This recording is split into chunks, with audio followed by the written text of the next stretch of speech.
Ụmụnne m ndị Igbo ekene m. A lot of concern have been raised n'ife igwe ozi m, historical knowledge of ndị Igbo. Wee na-ajụ gị, kedu onye bụ Igbo?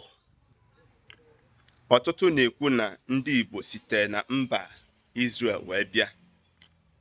Ndị nri na-ekwu na God bụ the 7 sons of Jacob.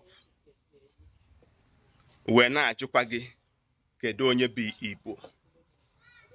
Ndị Igbo ukwu na-ekwu na Igbo bido n'ala Igbo ukwu. Wee na-ajụkwa gị, kedu onye bụ Igbo?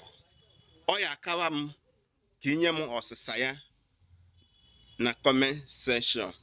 Biko enugo ma ọ bụ akọtugoro gị akụkọ gbasatara alọ Chukwu, akọdoro gị akụkọ gbasatara Benin Kingdom. So nwanne m, shebiri m n'oge mgbede abalị tata, ka anyị mee gịnị? Ka anyị tụnye okwu a. Mana enotugo na ndị Igbo bi na Guinea. So cheta na ọ bụ na nchọpụta na nkwenye na ife gbasara ọdịnala na omenala Igbo ka mwa bụ Maazi-UC gbatara ọkpa n'ụbọchị taa.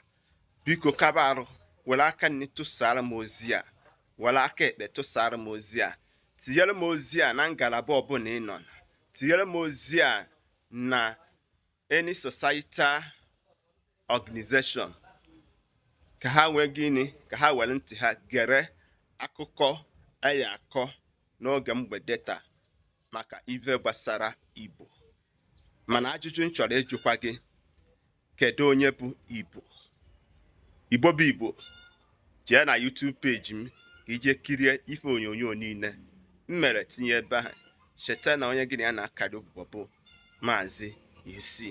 Ndị be anyị ka ọ dị ka ọfịa amaghị enwe. Ndewo.